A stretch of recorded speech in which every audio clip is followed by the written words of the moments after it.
ಕಾರೇಶು ದಾಸಿ ಕರಣೇಶು ಮಂತ್ರಿ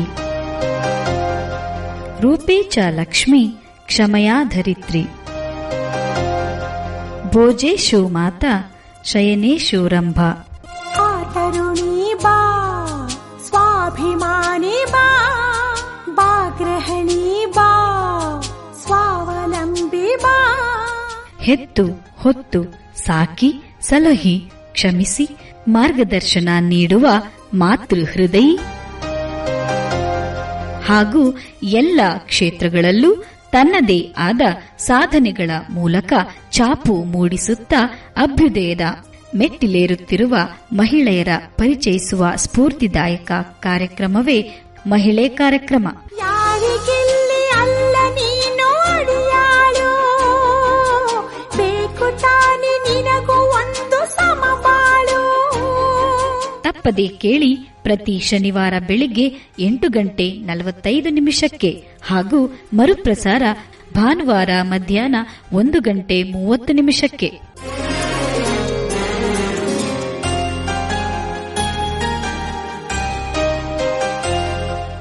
ಆತ್ಮೀಯ ಜನಧ್ವನಿ ಕೇಳುಗರಿಗೆಲ್ಲ ನಮಸ್ಕಾರ. ಇದು ನಿಮ್ಮ ನೆಚ್ಚಿನ ಹಾಗೂ ಮೈಸೂರಿನ ಮೊಟ್ಟಮೊದಲ ಸಮುದಾಯ ಬಾನುಲಿ ಕೇಂದ್ರ ಜನಧ್ವನಿ 90.8 ಕಂಪನಾಂಕದಲ್ಲಿ ಸರಗೂರಿನಿಂದ ಪ್ರಸಾರವಾಗುತ್ತಿದೆ. ನಾನು ನಿಮ್ಮ ಬಾನುಲಿ ಗೆಳತಿ ಅನಿತಾ ಸರಗೂರು. ಎಂದಿನಂತೆ ತಮಗೆಲ್ಲರಿಗೂ ಮಹಿಳೆ ಕಾರ್ಯಕ್ರಮಕ್ಕೆ ಆತ್ಮೀಯವಾದ ಸ್ವಾಗತ.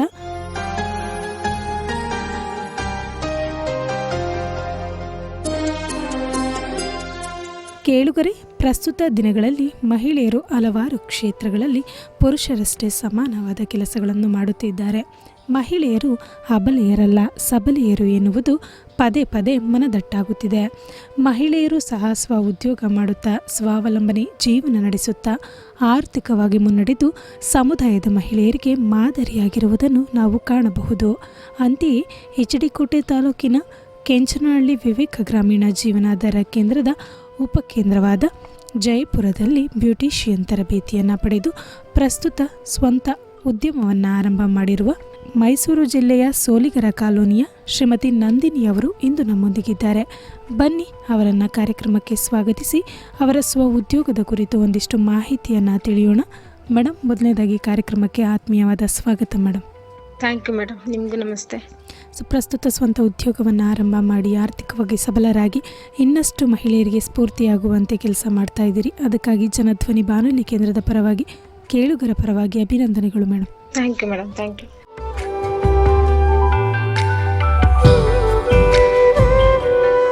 ಮೂಲತಃ ಎಲ್ಲಿಯವರು, ನಿಮ್ಮದೊಂದು ಸಣ್ಣ ಪರಿಚಯನ ನಮಗೆ ಮತ್ತು ನಮ್ಮ ಕೇಳುಗರಿಗೆ ತಿಳಿಸೋದಾದ್ರೆ ಮೇಡಮ್. ಹಾ ಮ್ಯಾಮ್, ಖಂಡಿತವಾಗಿ. ನನ್ನ ಹೆಸರು ನಂದಿನಿ ಅಂತ. ನಮ್ಮೂರು ಸೋಲಿಗರ ಕಾಲೋನಿ, ಮೈಸೂರು ಡಿಸ್ಟಿಕ್, ಮೈಸೂರು ತಾಲೂಕು. ನನ್ಗೆ ಮದುವೆ ಆಗಿ 3 ವರ್ಷ ಆಗಿದೆ. ಒಂದು ಪಾಪು ಇದೆ, 2.5 ವರ್ಷ ಪಾಪುಗೆ, ಯುವನ್ ಅಂತ, ಗಂಡ್ ಪಾಪು. ನಾನು ಈಗ ಒಂದು 6 ತಿಂಗಳ ಹಿಂದೆ ಜೈಪುರದಲ್ಲಿ ಜಾಯ್ನ್ ಆಗಿದ್ದು ಬ್ಯೂಟಿಷಿಯನ್ಗೆ. SVM ಸಂಸ್ಥೆಯಲ್ಲಿ ಬ್ಯೂಟಿಷಿಯನ್ಗೆ ಜಸ್ಟ್ 5,000 ಕೊಟ್ಟು ಜಾಯ್ನ್ ಆಗಿದ್ದು. ಈಗ ಯಾವ ತರ ಇದೆ ಅಂತಂದ್ರೆ, ಹೆಣ್ಮಕ್ಳಿಗೆ ಸ್ವಂತ ಉದ್ಯೋಗ ಅನ್ನೋದು ಎಷ್ಟು ಇಂಪಾರ್ಟೆಂಟ್ ಅನ್ನೋದು ನಾನು ಇಲ್ಲಿ ಜಾಯ್ನ್ ಆದ್ಮೇಲೆ ತುಂಬಾ ಗೊತ್ತಾಗಿದೆ. ಇವಾಗ ಮನೆಗಳಲ್ಲಿ ಎಷ್ಟೊಂದು ಕಷ್ಟಗಳಿರುತ್ತೆ, ಅದನ್ನ ಒಬ್ಬ ಗಂಡನೇ ನಿಭಾಯಿಸ್ಕೊಂಡು ಹೋಗೋದಂದ್ರೆ ಅಷ್ಟು ಈಸಿ ಅಲ್ಲ ಈಗಿನ ಜನರೇಷನ್ ಅಲ್ಲಿ. ಈಗ ಪ್ರತಿಯೊಂದು ಕೂಡ ಮಕ್ಕಳನ್ನ ಓದಿಸ್ಬೇಕಂದ್ರು, ಒಂದ್ ಮನೆ ನಿಭಾಯಿಸ್ಬೇಕಂದ್ರು ತುಂಬಾನೇ ಕಷ್ಟ ಇದೆ ಲೈಫಲ್ಲಿ. ಆಗ ನಾನೊಂದು ಕೈ ಜೋಡಿಸಿದಾಗ ಅವ್ರಿಗೆ ಇನ್ನಷ್ಟೊಂದು ಹಂಬಲ ಸಿಗುತ್ತೆ. ನನ್ನಿಂದ ನನ್ನ ಕೈಲಿ ಆಗ್ಲಿಲ್ಲ ಅಂದ್ರೂ ನನ್ನ ಹೆಂಡತಿ ಇದ್ದಾಳೆ ಅನ್ನೋ ಒಂದು ಭರವಸೆನ ಕೊಡ್ತಾ ಇದ್ದೀನಿ ನಾನೀಗ. ಅಷ್ಟು ಖುಷಿ ಇದೆ, ಮನೇಲೂ ಕೂಡ ಅಷ್ಟೇ ಖುಷಿ ಇದೆ. ನಾನು ಹೋಗ್ತಾ ಇರೋದು, ಮಾಡ್ತಾ ಇರೋದು ಇವಾಗ ಅಷ್ಟು ಈಸಿಯಾಗಿ ಬೇಗ ಕನೆಕ್ಟ್ ಆಗಲ್ಲ ಜನಗಳಿಗೆ. ಸೊ ನನ್ನ ವರ್ಕ್ ಕೂಡ ಅಷ್ಟೇ ಈಸಿಯಾಗಿ ಕನೆಕ್ಟ್ ಆಗಿದೆ. ಎಲ್ಲರೂ ತುಂಬಾನೇ ಇಷ್ಟ ಪಡ್ತಾರೆ, ಆರ್ಡರ್ಸ್ ಎಲ್ಲ ಬರ್ತಿರುತ್ತೆ. ನಾನು ಇನ್ನು ಪಾರ್ಲರ್ ಕೂಡ ಸ್ಟಾರ್ಟ್ ಮಾಡಿಲ್ಲ. ನೆಕ್ಸ್ಟ್ ಇನ್ನೊಂದು 2 months ಎಲ್ಲ ಸ್ಟಾರ್ಟ್ ಮಾಡೋಣ ಅಂತ ಅನ್ಕೊಂಡಿದ್ದೀನಿ, ಮಾಡ್ತೀನಿ. ಮನೆಯವ್ರು ಏನ್ ಮಾಡ್ತಾ ಇದ್ದಾರೆ ಮೇಡಮ್? ಮನೇಲಿ ಫೈನಾನ್ಸ್ ಕೆಲ್ಸಕ್ಕೆ ಹೋಗ್ತಾರೆ ಮೇಡಮ್. ಏನ್ ಶಿಕ್ಷಣ ಪಡ್ಕೊಂಡಿದ್ದೀರಿ ನೀವು? ನಾನು 2nd year ಡಿಗ್ರಿ ಕಂಪ್ಲೀಟ್ ಆಗ್ಲಿಲ್ಲ, ಡ್ರಾಪ್ ಔಟ್ ಆಗಿದ್ದೆ. ನೀವು ಬೆಳೆದು ಬಂದ ದಾರಿಯನ್ನ ಮೆಲ್ಕಾಕೋದಾದ್ರೆ ಮೇಡಮ್? ಆಕ್ಚುಲಿ ನಂದೇನು ಅಷ್ಟು ಕಷ್ಟ ಅನ್ನೋ ತರ ಏನಿರ್ಲಿಲ್ಲ. ಬಟ್ ಅಪ್ಪ ಅಮ್ಮ ಮನೆಯಲ್ಲಿ ತುಂಬಾ ಚೆನ್ನಾಗಿ ಬೆಳೆದಿರುವಂತ ಹುಡುಗಿನೇ ನಾನು. ಕಷ್ಟ ಅನ್ನೋದು ನೋಡಿಲ್ಲ, ನನ್ಗೆ ನಮ್ಮ ಅಪ್ಪ ಅಮ್ಮ ಅದನ್ನ ತೋರಿಸಿಲ್ಲ. ಬಟ್ ಈ ಮದ್ವೆ ಅಂತ ಆದ್ಮೇಲೆ ಒಂದಷ್ಟು ಕಷ್ಟ ಸುಖಗಳೆಲ್ಲ ನೋಡಿದಾಗ ನನಗೆ ಇದೊಂದು ಶಿಕ್ಷಣ ಅನ್ನೋದು ಬೇಕಾಗಿತ್ತು ಅಂತ ಅನ್ನಿಸ್ತು. ಈಗ ಒಬ್ಬರೇ ನಿಭಾಯಿಸೋದಂದ್ರೆ ಅಷ್ಟು ಈಸಿ ಅಲ್ಲ ಮೇಡಮ್. ಈಗಿನ ಜನರೇಷನ್ ತಗೊಂಡ್ರೆ ತುಂಬಾನೇ ಕಷ್ಟ ಇದೆ. ಈ ಒಂದು ತರಬೇತಿ ನನ್ಗೆ ತುಂಬಾನೇ ಅನುಕೂಲವಾಗಿದೆ. ಆಮೇಲೆ ನನ್ಗೆ ಅಂತಲ್ಲ, ಎಲ್ಲಾ ಹೆಣ್ಮಕ್ಳಿಗೂ ಕೂಡ ಅವ್ರದ್ದೇ ಆದಂತಹ ಜವಾಬ್ದಾರಿಗಳು ಅವ್ರಿಗೆ ಅರ್ಥ ಆಗ್ಬೇಕು. ಮನೇಲಿ ಎಷ್ಟು ಕಷ್ಟ ಇದೆ ಏನು ಅಂತ ಎಲ್ಲ ಹೆಣ್ಮಕ್ಳಿಗೂ ಗೊತ್ತಿದೆ ಈಗ. ಎಲ್ಲರಿಗೂ ಒಂದು ಶಿಕ್ಷಣ ಅನ್ನೋದು ಅವರ ಒಂದು ಜವಾಬ್ದಾರಿನ ಅವ್ರು ವಹಿಸ್ಕೊಳ್ಳುವಂತಹ ಶಕ್ತಿ ಅವರಲ್ಲಿ ಇರ್ಬೇಕು. ಇವಾಗ ಮನೇಲಿ ಎಲ್ಲರೂ ಚೆನ್ನಾಗಿ ಇರ್ತಾರೆ ಅಂತ ಹೇಳಕ್ಕಾಗಲ್ಲ. ಇವಾಗ ಒಬ್ಬನೇ ಡಿಪೆಂಡ್ ಆಗಿದ್ರೆ ನಮ್ ಜೀವನನ ನಾವ್ ಹೇಗ್ ನಡ್ಸ್ಕೊಂಡು ಹೋಗೋದು?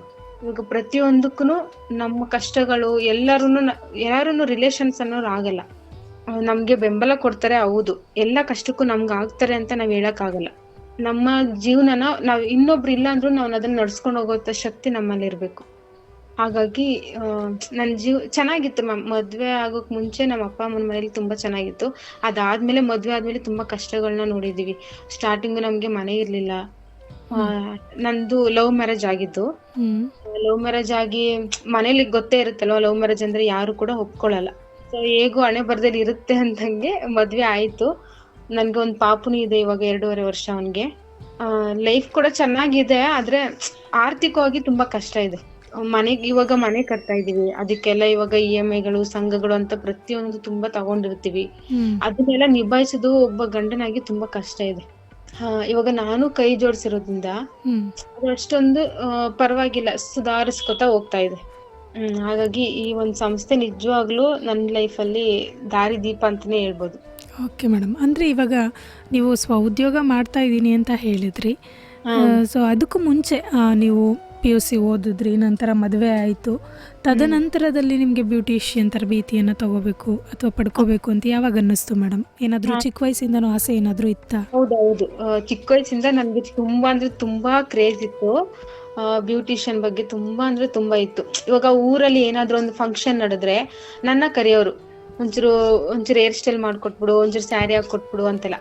ನನ್ಗೂ ಅದ್ರ ಮೇಲೆ ತುಂಬಾ ಆಸೆ ಇರೋದ್ರಿಂದ ಹೋಗ್ತಿದ್ದೆ ನಾನು. ಹೋಗಿ ಅವ್ರ ಫಂಕ್ಷನ್ಸ್ ಗಳಿಗೆಲ್ಲ ನಾನೇ ರೆಡಿ ಮಾಡ್ಕೊಡ್ತಿದ್ದೆ. ಪ್ರಾಡಕ್ಟ್ಸ್ ನ ಅವ್ರ ಹತ್ರನೇ ತರಿಸಿ ಅವ್ರ ಹತ್ರನೇ ಮೇಕಪ್ ಎಲ್ಲ ಮಾಡ್ಕೊಡ್ತಿದ್ದೆ, ಸ್ಯಾರಿ ಹಾಕೊಡ್ತಿದ್ದೆ, ಹೇರ್ ಸ್ಟೈಲ್ಸ್ ಮಾಡಿಸ್ಕೊಡ್ತಿದ್ದೆ, ಪ್ರತಿಯೊಂದು. ಆಮೇಲೆ ಅವ್ರಿಗೂ ಕೂಡ ಅಷ್ಟೇ ಇಷ್ಟ ಆಗ್ತಿತ್ತು. ಅದು ನನ್ಗೆ ಫಸ್ಟ್ ಇಂದನೂ ಬಂದ್ಬಿಟ್ಟಿದೆ.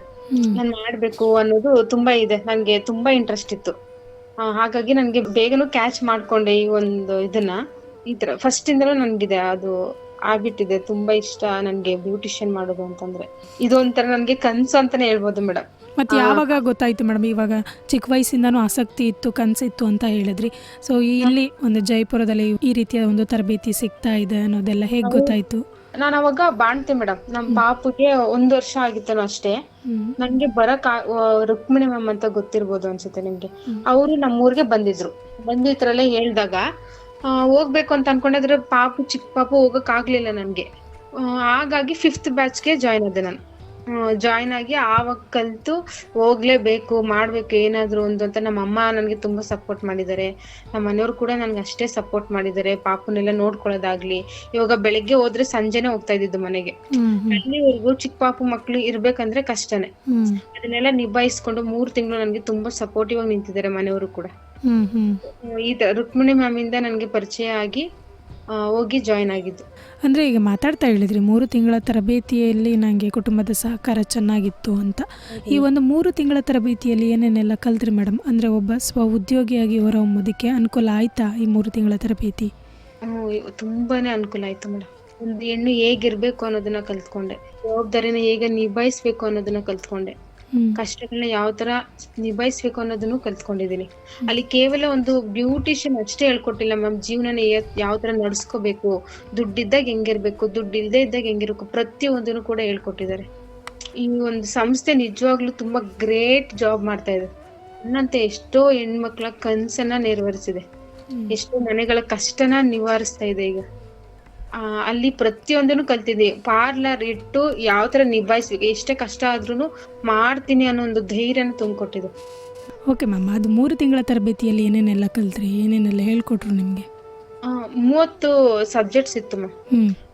Mehndi, eyebrow, wax, facial, detan, ಮತ್ತೆ clean up, permanent hair straightening, makeup, reception look. Makeup ಅಲ್ಲಿ 3 ಟೈಪ್ಸ್ ಇರುತ್ತೆ. ರಿಸೆಪ್ಷನ್ ಲುಕ್ಕು, ಮತ್ತೆ ಮುಹೂರ್ತಂ look, night reception look, party look, simple makeup ನ ಯಾವ ತರ ಮಾಡ್ಬೇಕು, ಆಮೇಲೆ ಯಾವ ತರ ಸ್ಕಿನ್ ಟೋನ್ಗೆ ಯಾವ ತರ ಪ್ರಾಡಕ್ಟ್ಸ್ನ ಯೂಸ್ ಮಾಡಬೇಕು ನಾವು, ಯಾವ ಥರ ಫೇಸ್ ಇರೋರಿಗೆ ಯಾವ ಥರ ಹೇರ್ ಸ್ಟೈಲ್ಸ್ನ ಮಾಡಬೇಕು, ವೆರೈಟಿ ಆಫ್ ಹೇರ್ ಸ್ಟೈಲ್ಸ್ನ ಹೇಳ್ಕೊಟ್ಟಿದ್ದಾರೆ. ಆಮೇಲೆ ಕ್ರಂಪಿಂಗು, ಕರ್ಲಿ, ಸ್ಟ್ರೈಟ್ನಿಂಗು, ಆ ಥರ ತುಂಬ ವೆರೈಟಿಯಾಗಿ 30 ಸಬ್ಜೆಕ್ಟ್ನ ನಮ್ಗೆ ಹೇಳ್ಕೊಟ್ಟಿರೋದು. ಎಷ್ಟು ನೀಟಾಗಿ ಹೇಳ್ಕೊಟ್ಟಿದ್ದಾರೆ ಗೊತ್ತಾ ಮ್ಯಾಮ್, ತುಂಬಾ ನೀಟಾಗಿ ಹೇಳ್ಕೊಟ್ಟಿದ್ದಾರೆ. ಸ್ಯಾರಿ ಡ್ರಾಪಿಂಗ್ ಆಗಲಿ, mehndi application, oil massage, spa ಎಲ್ಲ ಎಲ್ಲ ಕವರ್ ಮಾಡಿದ್ದಾರೆ. ಪಾರ್ಲರ್ ಇಟ್ಟು ನಾವ್ ಏನ್ ಮಾಡ್ಬೇಕು ಪ್ರತಿಯೊಂದನ್ನು ಹೇಳ್ಕೊಟ್ಟಿದ್ದಾರೆ. ವೆರೈಟಿ ಆಫ್ ಹೇರ್ ಕಟ್ಸ್ ಹೇಳ್ಕೊಟ್ಟಿದ್ದಾರೆ. ಈ ತರ ಮ್ಯಾಮ್ ಎಲ್ಲಾನು ಹೇಳ್ಕೊಟ್ಟಿದ್ದಾರೆ, ಚೆನ್ನಾಗಿ ಹೇಳ್ಕೊಟ್ಟಿದ್ದಾರೆ. ಒಟ್ಟು ಬೇಸಿಕ್ ಇಂದ ಅಪ್ ಟು ಬಿಸ್ನೆಸ್ ಮನ್ ಆಗಿ ಹೊರಹೊಮ್ಮಷ್ಟು ನಿಮ್ಗೆ ತರಬೇತಿ ಎಲ್ಲ ಈ 3 ತಿಂಗಳಲ್ಲಿ ಸಿಗುತ್ತೆ ಅಂತ ಹೇಳಿದ್ರಿ. ಹೌದು, ಸಿಗುತ್ತೆ. ಓಕೆ. ಆಮೇಲೆ ಇನ್ನೊಂದೇನು ಅಂತಂದ್ರೆ SVM ಅಲ್ಲಿ ಅಲ್ಲಿ ಕಲ್ತಿರೋರ್ಗೆ ಇವಾಗ ತುಂಬಾ ಕಷ್ಟ ಇರೋರ್ಗೆಲ್ಲ ಹೆಲ್ಪ್ ಮಾಡ್ತಾರೆ. 50,000 ಅನ್ನೋ ತರ ಕೊಡ್ತಾರೆ. ಆತರ ಅಪ್ಲಿಕೇಶನ್ ಹಾಕಿದೀವಿ, ಆಮೇಲೆ ಸ್ಟಾರ್ಟ್ ಮಾಡಂತ ಆತರ ಎಲ್ಲ ಕೂಡ ಹೆಲ್ಪ್ ಮಾಡಿದ್ದಾರೆ. ಮತ್ತೆ ಟೈಲರಿಂಗ್ಸ್ನು ಇರುತ್ತಲ್ವ, ಅಂದ್ರೆ ಟೈಲರ್ ಅವ್ರಿಗೂ ಕೂಡ ಮಿಷಿನ್ಗಳನ್ನ ಕೊಟ್ಟಿದ್ದಾರೆ. ಆತರ ಎಲ್ಲ ತುಂಬಾ ಹೆಲ್ಪ್ ಮಾಡಿದ್ದಾರೆ. ಅಂದ್ರೆ ಒಟ್ಟು ಸಂಸ್ಥೆಯಿಂದ ಸಹಾಯಧನ ಕೂಡ ಸಿಗ್ತಾ ಇದೆ ಅಂತ ಹೇಳ್ತಾ ಇದ್ದೀರಿ. ಸಿಗುತ್ತೆ. ಓಕೆ. ಈಗ ಯಾವ ಮಟ್ಟದಲ್ಲಿ ನಿಮ್ಮ ಒಂದು ಉದ್ಯೋಗ ನಡೀತಾ ಇದೆ ಮೇಡಮ್? ಚೆನ್ನಾಗಿ ನಡೀತಾ ಇದೆ ಮೇಡಮ್. ಆರ್ಡರ್ಸ್ ಎಲ್ಲ ಬುಕ್ ಆಗ್ತಿರುತ್ತೆ. ಕ್ಲಾಸಲ್ಲಿ ಇರ್ಬೇಕಾದ್ರೇನೆ ಒಂದು ಆರ್ಡರ್ ಸಿಕ್ಕಿತ್ತು ನನ್ಗೆ. ಎಷ್ಟು ಅಂದ್ರೆ ಫುಲ್ ನರ್ವಸ್ ಆಗ್ಬಿಟ್ಟಿದೆ. ಯಾವ ತರ ಮಾಡೋದು, ಏನು, ಹೆಂಗೆ, ಫಸ್ಟ್ ಟೈಮ್ ಹೋಗ್ತಾ ಇದೀನಿ, ಯಾವ ತರ ಇರುತ್ತೋ, ಅವ್ರು ನಾನು ಆಕ್ಸೆಪ್ಟ್ ಮಾಡ್ತಾರಾ ಇಲ್ವಾ ಅಂತ ತುಂಬಾ ಭಯ ಇತ್ತು. ಅಲ್ಲಿಗೆ ಹೋದ್ಮೇಲೆ ಒಂದಷ್ಟು ಗೊತ್ತಾಗ್ಬಿಡುತ್ತೆ ನಮ್ಗೆನೆ, ಅಲ್ಲಿ ಹೇಗಿರ್ಬೇಕು, ಹೆಂಗಿರ್ಬೇಕು, ಅವ್ರಿಗೆ ಯಾವ ತರ ಬೇಕು ಅದನ್ನ ನಾವು ಕೇಳಿ ಅವ್ರ ಹತ್ರ ಅವ್ರಿಗೆ ಹೇಗ್ ಬೇಕೋ ಹಾಗೆ ಮಾಡ್ಕೊಟ್ಬಿಟ್ರೆ ಅವ್ರು ಅಷ್ಟೇ ಖುಷಿ ಪಡ್ತಾರೆ, ನಮ್ ಕೆಲ್ಸನೂ ಕೂಡ ಅಷ್ಟೇ ಇಷ್ಟಪಡ್ತಾರೆ. ಸೊ ಈ ತರ ಕನೆಕ್ಟ್ ಆಗಿ ನನ್ಗೆ ಆರ್ಡರ್ ಸಿಕ್ಕಿದ್ದು. ಇವಾಗ ಒಬ್ರಿಗೋದು ಅವ್ರಿಗೆ ಇಷ್ಟ ಆಗಿ ಇನ್ನೊಬ್ರಿಗೆ ಹೇಳಿ ಅವ್ರ ಫಂಕ್ಷನ್ಸ್ಗೆ ನಾನು ಬುಕ್ ಮಾಡ್ಕೊಳ್ಳೋದು, ಆ ತರ ನಡೀತಾ ಇರೋದು ನಂದು. ಎಲ್ಲರಿಗೂ ತುಂಬಾನೇ ಇಷ್ಟ ಆಗುತ್ತೆ ನನ್ನ ಕೆಲ್ಸಗಳಾಗ್ಲಿ, ಪ್ರತಿಯೊಂದನ್ನು ಅಷ್ಟೇ ಇಷ್ಟಪಡ್ತಾರೆ. ಚೆನ್ನಾಗಿ ಸಂಪಾದನೆ ಮಾಡ್ಬೋದು, ಅಷ್ಟೇ ಇನ್ವೆಸ್ಟ್ ಕೂಡ ಮಾಡ್ಬೇಕಾಗುತ್ತೆ.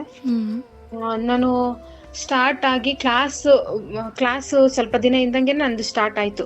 ಈ ತರ ಆರ್ಡರ್ಸ್ ಬರೋದು ಅದೆಲ್ಲ ಒಂದು 5 months ಆಯ್ತು ಮ್ಯಾಮ್. ಕ್ಲಾಸ್ ನಂದು ಮುಗ್ದು 5 months ಅಲ್ಲಿ 1,30,30,000 ಸಂಪಾದನೆ ಮಾಡಿದ್ದೀನಿ. ಅಷ್ಟರಲ್ಲಿ ಅದ್ರಲ್ಲಿ ಸ್ವಲ್ಪ ನಾವು ಇನ್ನು ಪ್ರಾಡಕ್ಟ್ಸ್ ಎಲ್ಲ ತಗೋಬೇಕಾಗಿತ್ತಲ್ಲ, ಹಾಗಾಗಿ ಅದಕ್ಕೆ ಇನ್ವೆಸ್ಟ್ ಮಾಡ್ತಾ ಬರ್ತಾ ಇದ್ದೀನಿ. ಇನ್ನು ನಾನು ಮನೆಗೂ ಹೆಲ್ಪ್ ಮಾಡಿದ್ದೀನಿ. ಓಕೆ. ಅಂದ್ರೆ ಈಗ ಪ್ರಸ್ತುತ ಬಿಸ್ನೆಸ್ ಎಲ್ಲ ಈಗ ನಡೀತಾ ಇದೆ, ಚೆನ್ನಾಗಿ ನಡೀತಾ ಇದೆಯಾ ನಿಮ್ದು? ಹೌದು ಮ್ಯಾಮ್, ಚೆನ್ನಾಗಿ ನಡೀತಾ ಇದೆ. ಸೊ ಹಾಗಾಗಿ ಇದ್ರೊಳಗ ತುಂಬಾ ಚೆನ್ನಾಗಿ ಕನೆಕ್ಟ್ ಆಗಿದ್ದಾರೆ.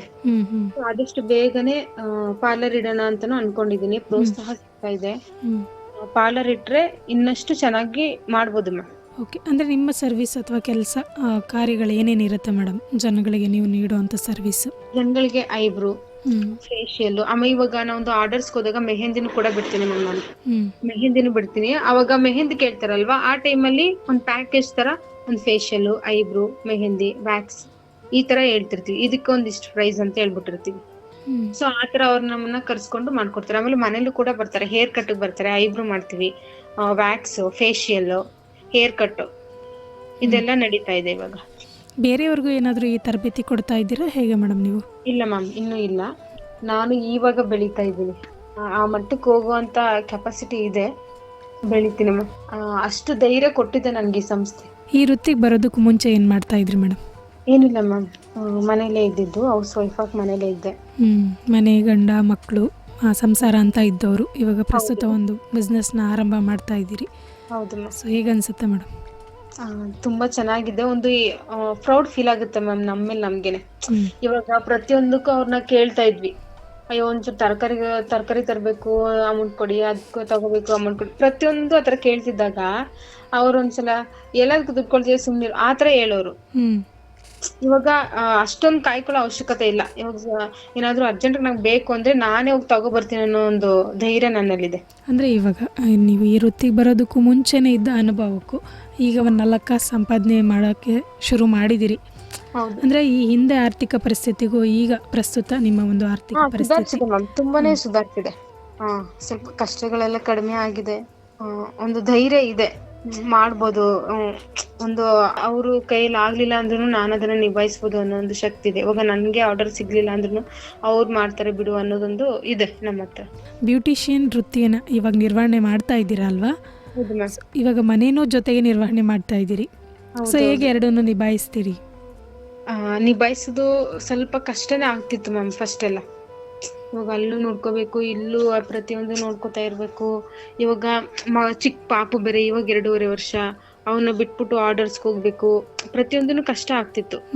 ಇವಾಗ ಎಲ್ಲ ಅಡ್ಜಸ್ಟ್ ಆಗ್ತಿದೆ, ಪ್ರತಿಯೊಂದನು ಅಡ್ಜಸ್ಟ್ ಆಗ್ತಾ ಇದೆ. ಸಪೋರ್ಟಿವ್ ಆಗಿ ನಮ್ಗ್ ನಾವೇ ಅಂತ ಅನ್ಕೊಂಡ್ರೆ ಆಗಲ್ಲ, ಮನೇಲಿರೋ ಸಪೋರ್ಟ್ ಕೂಡ ಬೇಕಾಗುತ್ತೆ ನಮ್ಗೆ. ಆ ಸಪೋರ್ಟ್ ಇಲ್ಲ ಅಂದಿದ್ರೆ ನಾನು ಇಲ್ಲಿವರೆಗೂ ಬರಕ್ ಆಗ್ತಿರ್ಲಿಲ್ಲ. ಒಂದ್ ಕಲ್ತು ಏನೋ ಒಂದ್ ಮಾಡ್ತೀನಿ ಅನ್ನೋದು ಆಗ್ತಿರ್ಲಿಲ್ಲ. ಅವ್ರ ಸಪೋರ್ಟ್ ಇಂದನೂ ಕೂಡ ಇದಾಗಿದೆ. ಅಂದ್ರೆ ಕುಟುಂಬದ ಸಹಕಾರದೊಂದಿಗೆ ಈ ಮಟ್ಟಕ್ಕೆ ಬೆಳೀತಾ ಇದ್ದೀರಿ. ಹೌದಮ್ಮ, ಕುಟುಂಬನ ಬಿಡಕ್ಕಾಗಲ್ಲ, ತುಂಬಾನೇ ಸಪೋರ್ಟ್ ಮಾಡಿದ್ದಾರೆ ಮನೆಯಲ್ಲೂ ಕೂಡ. ಕಲಿ ಮಾಡು, ನಾನ್ ನೋಡ್ಕೋತೀನಿ ಪಾಪುನ, ಎದುರ್ಕೋಬೇಡ ಅಂತೆಲ್ಲ ತುಂಬಾ ಸಪೋರ್ಟ್ ಮಾಡಿದ್ದಾರೆ. ಇವಾಗ ಪ್ರಸ್ತುತ ಮನೆ ನಿರ್ವಹಣೆ ಮಾಡ್ತಾ ಬ್ಯೂಟಿಷಿಯನ್ ವೃತ್ತಿಯನ್ನ, ಬಿಸ್ನೆಸ್ನ ಆರಂಭ ಮಾಡೋದ್ರ ಜೊತೆಗೆ ಬೇರೆ ಏನೆಲ್ಲ ಕೆಲಸಗಳನ್ನ ನಿರ್ವಹಣೆ ಮಾಡ್ತಾ ಇದ್ದೀರಿ?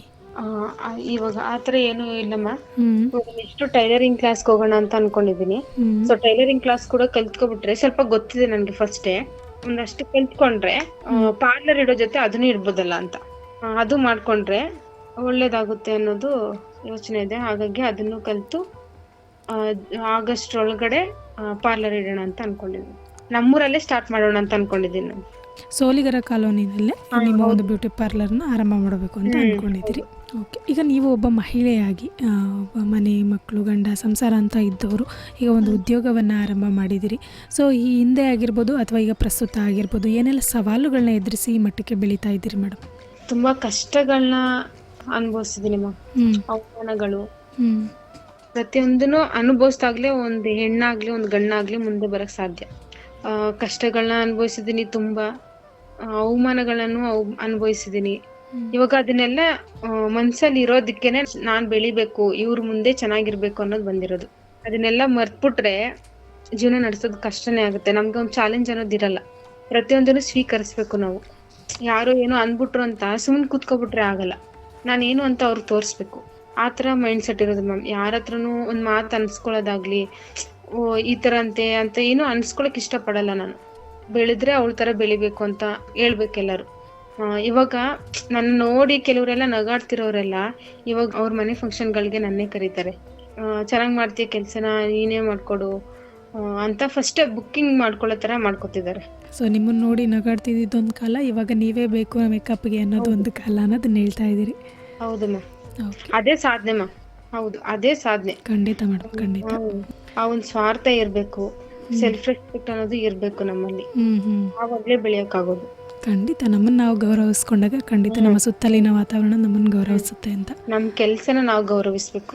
ಸೊ ಕೆಂಚನಹಳ್ಳಿ ವಿವೇಕ ಗ್ರಾಮೀಣ ಜೀವನಾಧಾರ ಕೇಂದ್ರ ಬರೀ ಕೆಂಚನಹಳ್ಳಿ, HD ಕೋಟೆ, ಸರಗೂರು ಭಾಗಕ್ಕೆ ಮಾತ್ರ ಸೀಮಿತ ಆಗಿರದೇನೆ ಜೈಪುರ ಆಗಿರ್ಬೋದು, ಹುಣಸೂರು ಆಗಿರ್ಬೋದು ಅಥವಾ ನಾನಾ ಪ್ರದೇಶಗಳಿಗೆ ಹೋಗಿ ಈ ಒಂದು ಸ್ವಾವಲಂಬಿ ಯುವಕರಾಗಿರ್ಬೋದು, ಮಹಿಳೆಯರಾಗಿರ್ಬೋದು ಅಥವಾ ಯುವತಿಯರಾಗಿರ್ಬೋದು ಸಾಕಷ್ಟು ತರಬೇತಿಯನ್ನು ಪಡ್ಕೊಂಡು ಸ್ವಾವಲಂಬನೆ ಜೀವನ ನಡೆಸೋದಕ್ಕೆ ಅನುಕೂಲ ಆಗ್ತಾ ಇದೆ.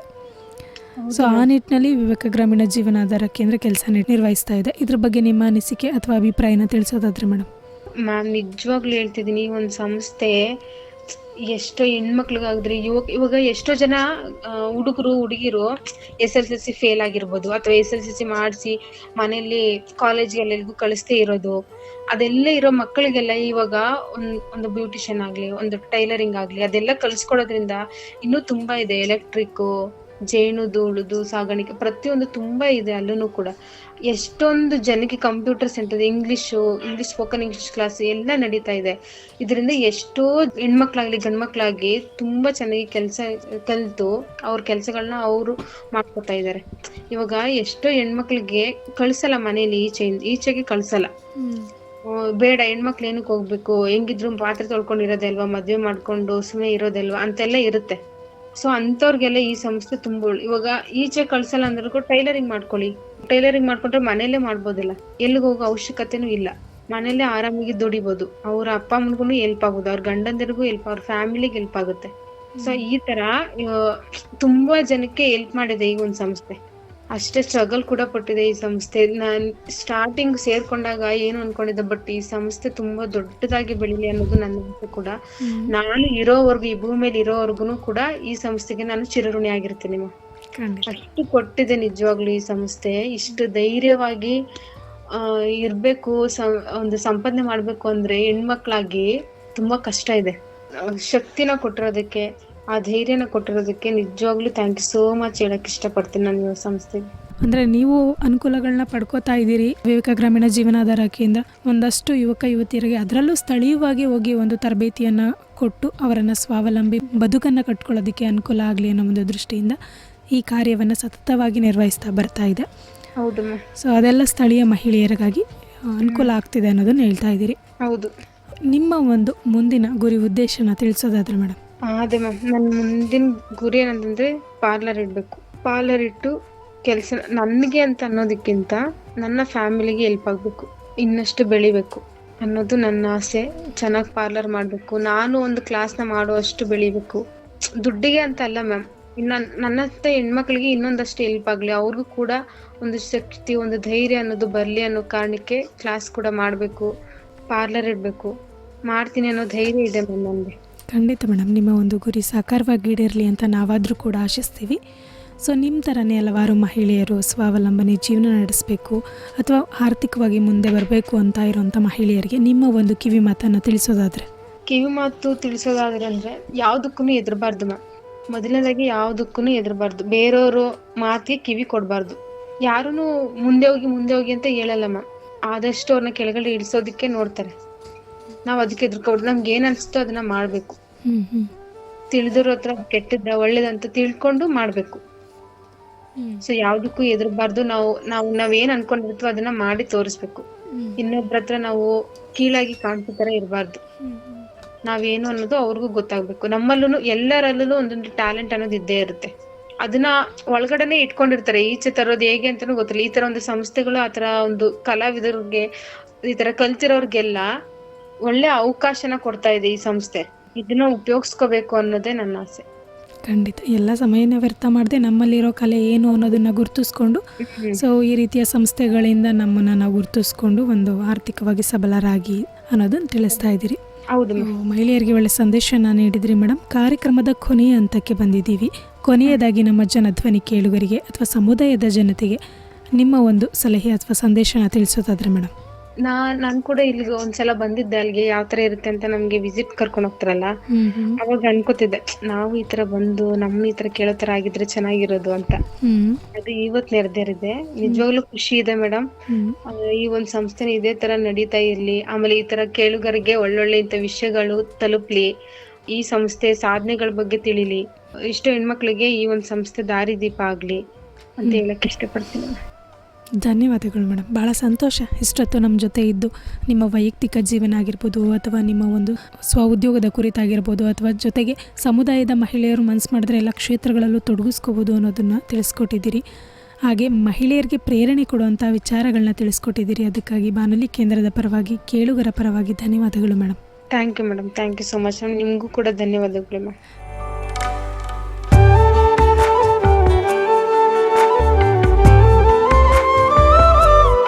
ಕೇಳುಗರೆ, ಇಷ್ಟೊತ್ತು ಕೇಳ್ತಾ ಇದ್ರಿ ಎಚ್.ಡಿ. ಕೋಟೆ ತಾಲೂಕಿನ ವಿವೇಕ ಗ್ರಾಮೀಣ ಜೀವನಾಧಾರ ಕೇಂದ್ರ ಕೆಂಚನಹಳ್ಳಿಯ ಉಪಕೇಂದ್ರವಾದ ಜಯಪುರದಲ್ಲಿ ಬ್ಯೂಟಿಷಿಯನ್ ತರಬೇತಿಯನ್ನು ಪಡೆದು ಸ್ವ ಉದ್ಯೋಗ ಮಾಡುತ್ತಾ ಸ್ವಾವಲಂಬನೆ ಜೀವನ ನಡೆಸುತ್ತಿರುವ ಮೈಸೂರು ಜಿಲ್ಲೆಯ ಸೋಲಿಗರ ಕಾಲೋನಿಯ ಶ್ರೀಮತಿ ನಂದಿನಿರವರ ಜೊತೆಗಿನ ಸಂದರ್ಶನ ಕಾರ್ಯಕ್ರಮವನ್ನು ಕೇಳ್ತಾ ಇದ್ರಿ.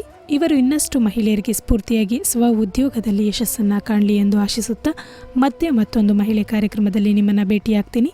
ಅಲ್ಲಿಯವರೆಗೂ ಕೇಳ್ತಾ ಇರಿ ಜನಧ್ವನಿ. ಇದು ನಿಮ್ಮ ಧ್ವನಿ, ನಿಮ್ಮೂರಿನ ಧ್ವನಿ, ಜನರ ಧ್ವನಿಯಾದ ಜನಧ್ವನಿ 90.8 ಕಂಪನಾಂಕದಲ್ಲಿ ಸರಗೂರಿನಿಂದ ಪ್ರಸಾರವಾಗುತ್ತಿದೆ. ನಮಸ್ಕಾರ.